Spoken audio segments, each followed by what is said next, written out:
আসসালামু আলাইকুম। আজকে ২৭শে মার্চ রোজ বৃহস্পতিবার ১২ই ঈদগাহ মাঠের কাছেই একটি ইফতার আয়োজন করা হয়েছে। এই ইফতারটি চাইল্ড হোপের সৌজন্যে এখানে অর্থ দিয়ে ইফতারের আয়োজন করেছেন ১২ই গ্রামের কৃতি সন্তান মিল্টন সরকার, বিশিষ্ট ব্যবসায়ী, সমাজসেবক।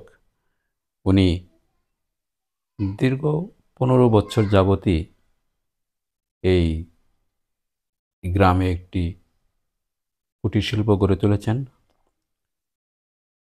উনি আমাদের এই সংগঠনের মাধ্যমে, চাইল্ড হোপের মাধ্যমে একটি ইফতারের আয়োজন করেছেন।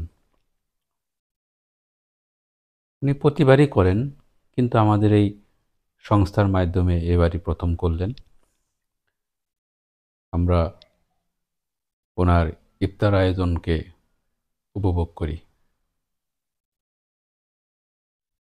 আপনারা জেনে আনন্দিত হবেন, আমাদের এই চাইল্ড হোপ সংস্থাটি ১৯৯৩ সাল থেকে টাঙ্গাইল জেলার বিভিন্ন সমাজের বিভিন্ন স্তরের মানুষদের উপকার করে আসতেছে। তারই ধারাবাহিকতায় আপনারা দেখলেন যে এই রমজানে ২০২৫ সালে এসে আমরা রমজান মাসব্যাপী ইফতারের আয়োজন করেছি। বেশ কয়েকটি বড় স্পটে করেছি। আজকেও আমাদের ইফতারে প্রায় ৫০০ জন মানুষ খাবে। আর এর আগেও কয়েকটি অনুষ্ঠানে ২০০-৩০০ করে মানুষ খেয়েছে এবং ছোট ছোট কিছু মাদ্রাসায়ও আমরা ইফতারের আয়োজন করেছি। আসলেও চাইল্ড হোপ সংস্থার কোনো অর্থ নেই, এটার নেই কোনো ঋণ কার্যক্রম, নেই কোনো সরকারি ফান্ড। এখানে নিজেরাই কিছু অর্থ দিয়ে শুরু করি এবং সমাজের বিভিন্ন বিত্তমান ব্যক্তি আছেন যাদের কাছে গেলে তারা কিছু সহযোগিতা করেন যাতে এই কার্যক্রমগুলো করা যায়। আপনারা দেখছেন ইতিপূর্বে আমরা বিভিন্ন অসহায় যারা ১-২ বছর আগেও গরুর মাংস বোধহয় ভাত খেয়েছে, ১ বছর আগে তাদেরকে আমরা গরুর মাংস দিয়ে খাবার খাইয়েছি। বিভিন্নভাবে তাদেরকে সহযোগিতা করেছি। তো এই রমজান মাসব্যাপী আমাদের ইফতার আয়োজন চলছে এবং এই রমজানেই আরও ২টি মসজিদে, ১২ই ঈদগাহ জামে মসজিদে প্লাস জামালপুরের একটি মসজিদে কোরআন শিক্ষা প্রকল্প গ্রহণ করেছি। সেটা আপনারা দেখছেন যে সেই শেষ হয়েছে। এটা অর্থায়ন করেছেন আমিনা আজমত ফাউন্ডেশন, এর কর্ণধার লুৎফর রহমান সাহেব, কানাডা প্রবাসী। ওনার সহযোগিতায় এই ২টা মসজিদে কোরআন শিক্ষা প্রকল্প গ্রহণ করেছি চাইল্ড হোপের পরিচালনায়। তো আমরা আসলে বিভিন্ন কাজ করতেছি। তো আজকে আমাদের এই ইফতার আয়োজনের সমস্ত খরচই বহন করেছেন মিল্টন সরকার। উনি আমাদের সার্বিক সহযোগিতা করতেছেন। তো চাইল্ড হোপের উনি একজন গর্বিত সদস্য।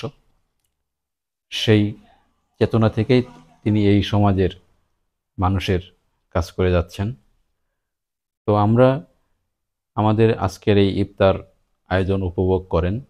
তবে আমরা আমাদের এই চাইল্ড হোপ সংস্থার মাধ্যমে আমরা অন্তত এই রমজানেই, এই ২০২৫ সালের শুরুতেই অন্তত বিধবা নারী যারা অসহায়, কর্মের অভাবে ঠিকমতো আত্মনির্ভরশীল হয়ে উঠতে পারতেছে না, তাদেরকে আমরা অটো সেলাই মেশিন ক্রয় করে দিব যাতে তারা আত্মনির্ভরশীল হয়ে উঠতে পারে।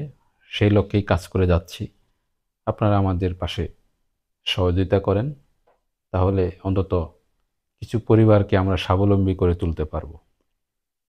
যাই হোক, আপনারা আজকে আমাদের এই ইফতার আয়োজন উপভোগ করুন, যাতে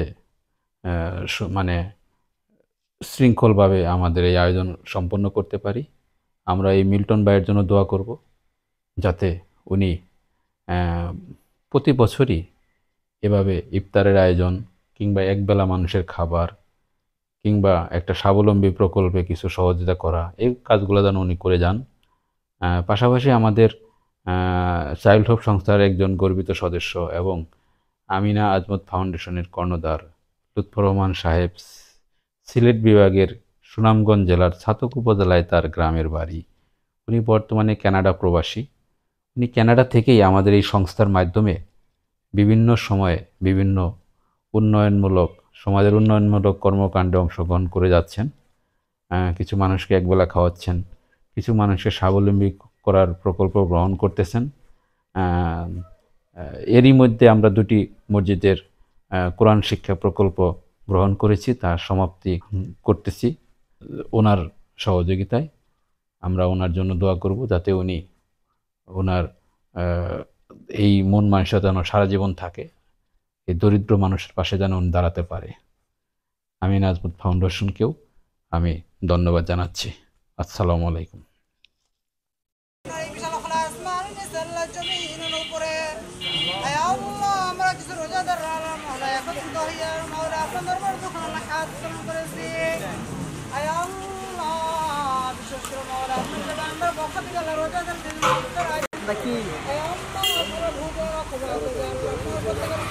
আল্লাহ দোয়া করে মা করে মৌলা আপনি প্রত্যেকের কবর আযাবগুলো আপনি আল্লাহ মাফ করে দিন। আয় আল্লাহ সারা বিশ্বের খবর তো আল্লাহ পাওয়া যায়। আয় আল্লাহ আমাদের হায়াতুল বৈতের মৌলা আমাদের অনেকের জন্ম দুঃখে আল্লাহ মা বাবা আসমান ধর্মের কবর আল্লাহ শাহিদ আছে।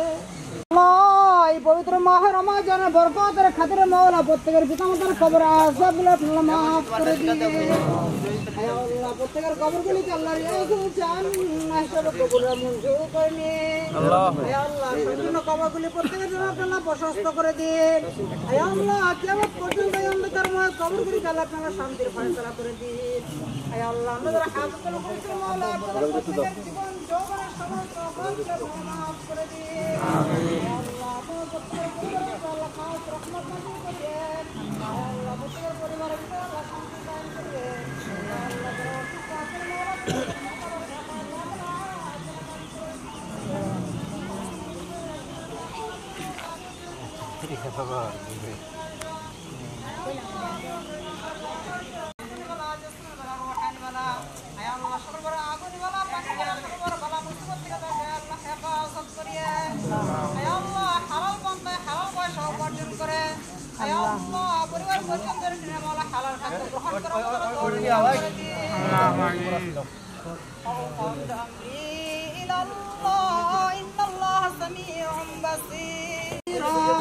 رب ارحمهما كما ربياني صغيرا আয় রব্বি কারীম আল্লাহ পরিশেষ যখন হায়াতে জিন্দেগি আল্লাহ ওই মৃত্যুর মুহূর্তে আমাদের সকলের মুখে মুদের কালিমা জারি করে দেন লা ইলাহা ইল্লাল্লাহু মুহাম্মাদুর রাসূলুল্লাহ।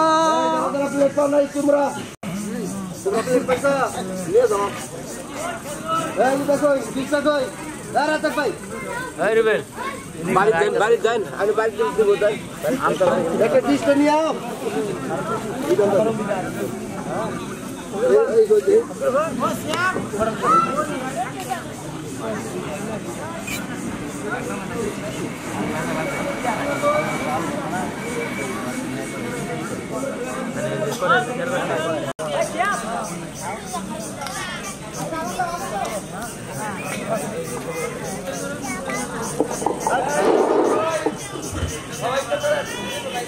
الله أكبر الله